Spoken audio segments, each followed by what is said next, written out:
Long live the king.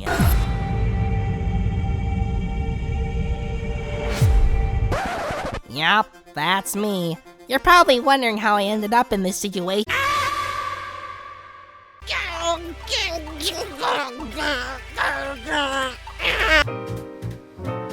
4. What can I say about 4?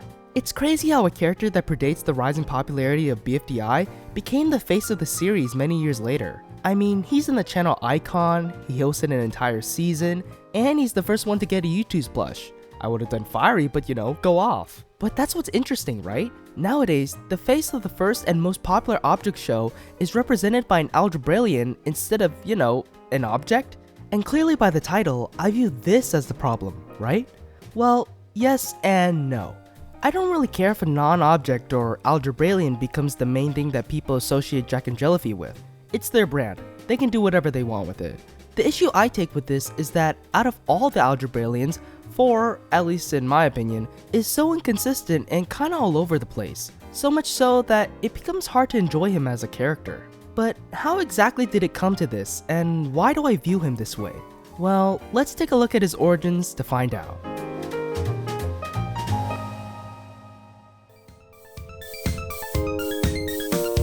Along with most of the algebraians, 4 makes his first debut in the video X finds out his value. While yes, this video is probably not canon to BFDI since it predates the show and doesn't include any object show characters, there are some things we can take away from it. For example, 4's love of algebra makes its first appearance here. This would become a staple part of his character, and became something he was obsessed with in his debut season. It's also interesting that his friendship and relative kindness towards X would be maintained in the future. Nevertheless, most of the characters here don't really have a defined personality. It's more of an educational video, but thought it would still need to analyze. Moving on to his first true canon appearance, we have BFB Episode 1 getting Teardrop to talk. What I appreciate the most about 4's portrayal in BFB is how emblematic he is of the season in general. BFB, at least pre-split, was weird.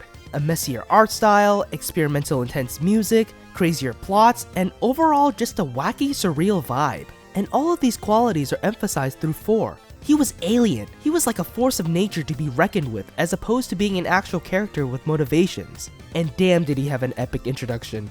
4 lacked any predictability or sense in terms of his thoughts and actions. You had no idea what was going on between those creepy eyes. One minute he's calmly distorting a contestant into a mangled corpse, and the other he's blasting someone to smithereens to a catchy beat. The contestants are basically on their hands and knees praying that 4 doesn't smite them for just breathing. Is he pleased? Infuriated? Neutral? Who can say? Although he wasn't much of a character per se, I believe his most notorious trait was his aggressiveness. Whether it was the contestants constantly swarming him with complaints, or X giving him smug responses, 4 did not hesitate to convey his irritation. The show has given us so many ways that he screeched people to death. Sometimes it was just because the contestants were being smart Alex, and other times he just did it randomly too. This says a lot about his relationships with other characters as well. I mean, most of the time, the contestants are scared of 4 or don't even like him. And something very interesting about the first few episodes of BFB was 4's relationship with X. In spite of how later incarnations would portray him, the beginning episodes of BFB showed us that 4 didn't even really like X that much. Whereas now they're written and seen as friendly little goobers, this version of 4 really had not much more respect for X than he did for the contestants. I mean, he literally makes fun of X for not knowing his value, contrasting his personality in his first non-canon appearance. Or what about the time when 4 randomly inserted a comment about how no one noticed X was gone for a bit? In these early episodes, it really felt like 4 was this powerful, out-of-control entity who was very much self-centered and not empathetic. He was so out of control that the contestants literally tried, and succeeded mind you, to multiply him out of existence because his killing became overly impulsive and childish. This here was actually my favorite version of 4's character. With the tone of pre-split, his personality and antics really made the episodes a lot more comical in my opinion. That comedy is where 4's character shines, as long as it doesn't become overly used, wink wink. 4 in this season also reminded me a bit of Baldi, with his whole voice and the whole math thing. It isn't until 4 makes his return does his character begin a subtle but noticeable change. BFB 10 Enter the Exit was a considerable turning point in 4's character. At the time, I didn't really notice anything different, but after rewatching the season, I noticed 4 became a lot more reasonable than before. Maybe he chilled out after all the time inside Donut. but 4 genuinely acted more pleasantly than when we last saw him. Said episode had plenty of fake out moments where 4 seemingly acts with hostility and malice, but are quickly subverted seconds later. Like when 4 initially expresses irritation that X continued the show in his absence, or when he was about to screech clock for demanding to recover the dead contestants. He doesn't even acknowledge the fact that the contestants were the ones who multiplied him out of existence in the first place. He seems relatively chill about it. Did bro go on like a long ass vacation or something? Like what happened? But anyways, it's safe to say that this new, more calmer version of 4 will become the staple now, right? Well, yes, kinda. You see, they're kinda inconsistent with it. There are some moments where he's more relaxed. He doesn't get mad when X corrects him on the contest number, he apparently has pleasant talks with Bottle sometimes, and he's only slightly annoyed with Ions when they take a long time to bring him the emerald. All of these are traits of the 4 that was introduced in BFB 10. But sometimes, they just flip-flop back to the more ruthless 4 randomly. In BFB 12, 4 gets angry at X for leaning on him and failing to imitate 4 properly. In that same episode, he's about to zap Ruby before X stops him. He also zaps Gady for simply outsmarting 4 with a different strategy, similar to how he was in BFB 5. Now, some of you might be saying, oh, this just means he's a nuanced character. Sometimes he can be irrational, and sometimes he can be in control and calm. I mean, I guess? Don't get me wrong, although I'm pointing out these differences, I'm not really bothered by 4's portrayal at this point. I'm more so noting some inconsistencies that will only become more apparent down the line. So, fair. You could call this nuanced character writing, but for me, to each their own, I guess. But while we're still on the topic, can anyone explain the point in bringing back 4 now? I mean, I guess 4 was needed to bring back the dead contestants, and without him, the contestants would be battling for nothing. But besides the former, he kinda just came back and basically was nearly as hostile and aggressive as before. This clearly means that the contestants value the BFB prize more than they value being attacked by 4, right? This point will become very relevant later. Anyways, BFB 13 Return of the Rocket Ship introduces something more noteworthy as well. 4 aggressively claims that he must be X's only treasure, which reveals a kind of obsession of X that we never really got previously. As before, 4 had no problem being mean or hurtful to X in past episodes, but again, that might be because of the time passed between BFB 6 and 10, I guess.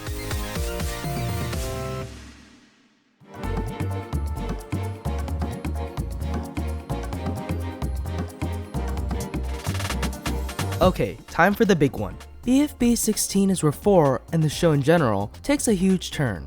The episode begins with the usual fare, checking in on the Exiters, going through the elimination, yada yada yada. But it isn't until 4 struggles to suck up Spongy into the exit that we got our first big inconsistency. Get ready, because I'm about to go on a rant here. How and why is 4 unable to absorb Spongy here? What exactly is so difficult for 4 in this moment? Is it his density? His weight? His size? It can't be the last one because 4, in the first episode mind you, is able to shrink Black Hole down to a smaller size. So why couldn't he have done that to Spongy? Does this canonically mean that Spongy is stronger than Black Hole? Bro, power scaling Spongy over Black Hole is insane, not gonna lie. Couldn't he have just killed Spongy and recovered him in the exit? This makes no sense! Did 4 just have no contingency for if a contestant was too big to be sucked up? Like what about the time when 4 inhaled Pie, Tree, Remote, Bottle, Pen, and Black Hole with ease? But Spongy is where he's like, oh gee willikers, that's a little too tough for me. But wait, in BFB 18, 4 literally confirms that there weren't even enough spots in the exit. Bro, what was your plan? There are 64 contestants and you could only hold 10 of them? Was the BRB from BFB 16 gonna be a thing initially too? But then again in Teapot, they show that there are multiple classrooms and plenty of space inside 4. So, what? Another thing is that Spongy is apparently faster than 4 now too? I know this is just a funny SpongeBob bit, but it really does affect how believable this plot is. Couldn't 4 have just stretched his arm to grab Spongy and lose it like he did with David in BFB 10? And another thing, when the contestants are trying to pull the Exiters out of 4, does this imply that when most of the contestants work together, they could almost overpower 4 in strength? This inconsistent power scaling thing is something that plagues BFB 16 and basically the rest of the show after this point. And it doesn't end there. These types of inconsistencies carry over through the introduction of 2. So, 2 shows up, ignores 4, and woos the contestants towards their show. And 4 just stands there? Is it because he's aware 2 is stronger than him from the get-go? That doesn't make any sense because he literally says, "Go be over there with the other fans," implying that 4 doesn't even know 2 at this point, which is a glaring inconsistency for the rest of the show in general. Besides that, why doesn't 4 try to blast them, screech them, anything to fight back? He literally stands there as 2 turns the sun into a spike ball and hits him with it. Like, bro, do something, anything. Oh, but then you whine about people not staying with your show? But if it's Gelatin being a little bit annoying, oh, that's the exception. But you still stand there as this new number takes your show, and all you have to say is, "Don't rub it in, BFB be better." Like, you're not even going to make an effort?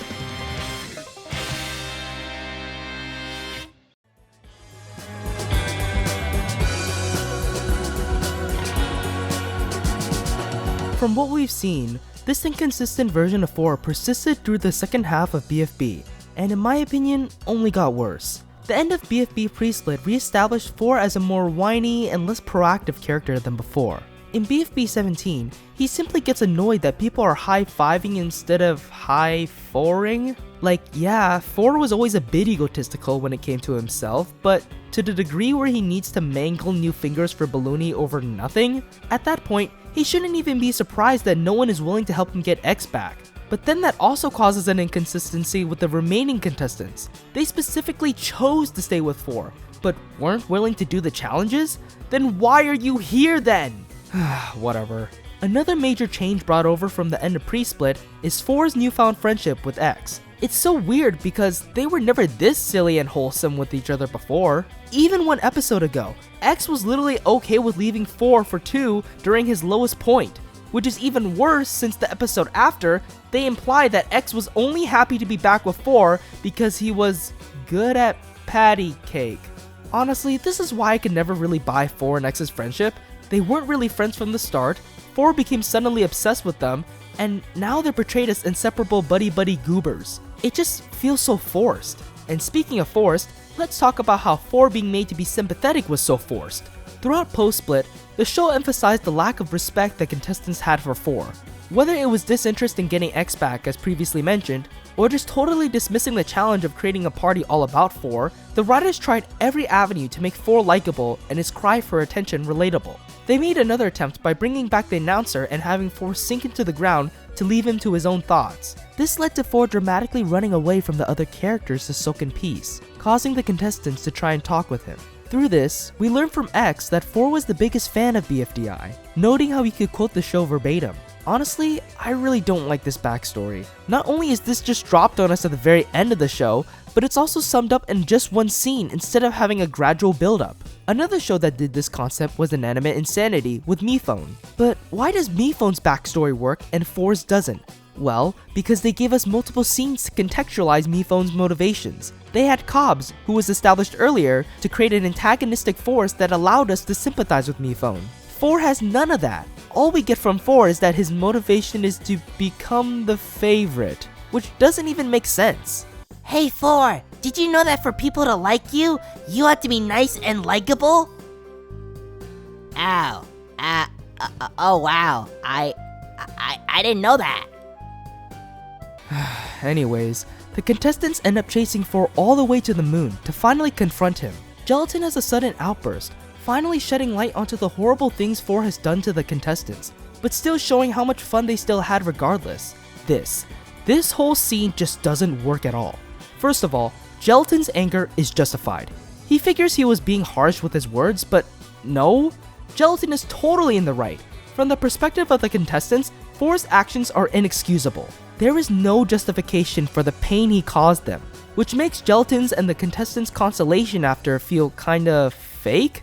Gelatin here shouldn't feel sorry for anything. And no, they clearly didn't enjoy his hosting this season. Like, wow, building towers and getting tablets while being trapped in cages is definitely worth incurring 4's wrath. And even when Gelatin tries to show how much fun they had this season using the BFB footage, did you notice anything?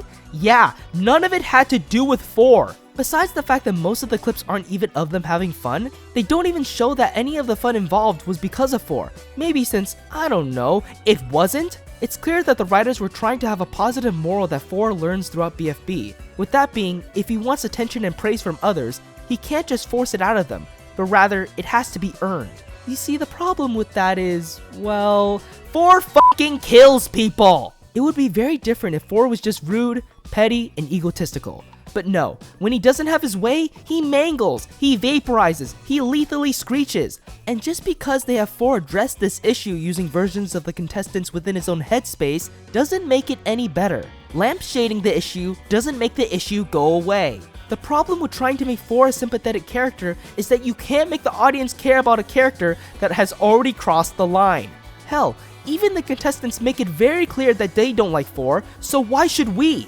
When you've established a character is irredeemable from the start, you can't just try to make them sympathetic later on that easily. It's like a sudden jolt for the audience and feels so artificial. Things would be different if 4 actually received consequences for his actions and had to regain the respect of the contestants, but no, they basically immediately forgave him, gave him his own party, and hooray, happily ever after. This whole conclusion leaves such a bad taste in my mouth. It's like what I said about PDA from Plan Dissolve Adhesive. What makes an asshole character relatable or likable is that they experience failure or humbling trials that help them grow and instills a deeper sense of humiliation. A verbal bashing isn't enough.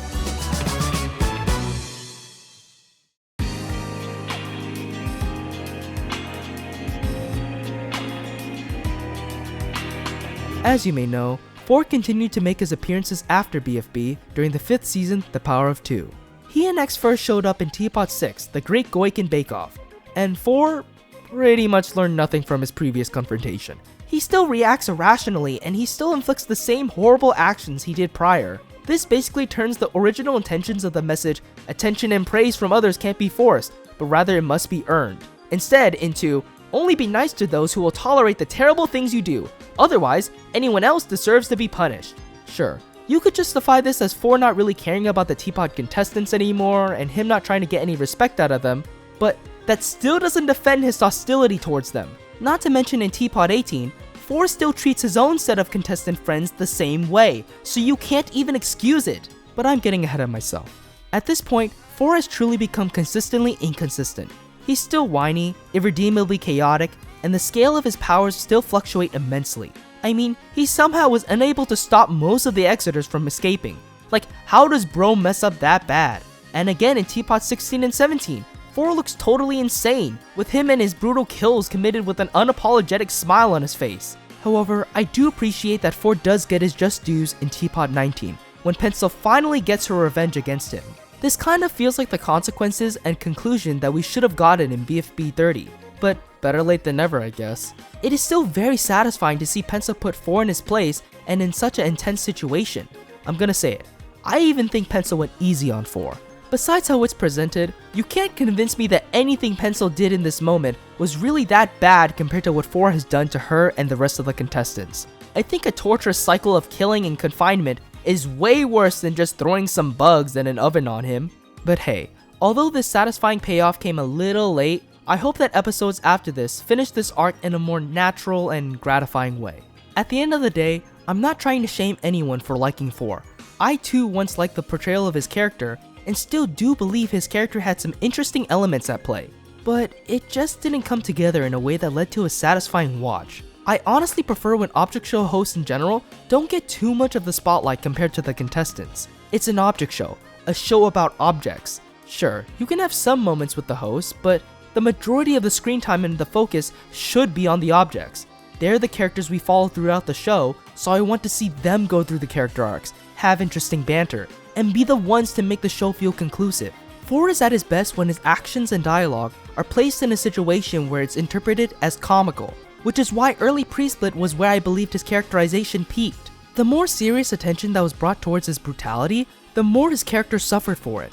But then again, I enjoy where things have been going with Teapot 19, so hopefully things are more uphill than not.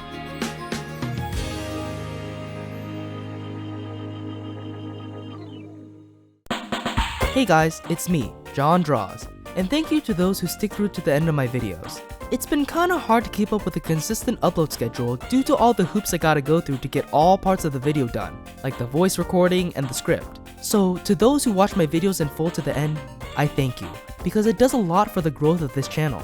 The YouTube algorithm has not been kind to me as of late, so every bit of watch time, likes, and shares count. I love making these types of videos, so be sure to recommend any topics that you'd like to see me cover on this channel. If you haven't seen my previous video, let me remind you that I've sold my soul to the devil and created a TikTok account. Any shorts that I've posted on this channel will be moved over there for your viewing pleasure if you prefer. Please follow the account under the name John Draws or John Draws 0 because any future short that I upload will be posted there first instead and then subsequently posted onto my channel. So if you want to see my shorts content when it comes out, my TikTok is the place to go. I also do a lot of voice acting stuff, so if you want me to voice in, say, your object show, my casting call link is in the description. As always, be sure to like the video, subscribe to the channel, and hit that notification bell so you know when I upload. Well, that's all I have for today, so I'll see you guys next adventure!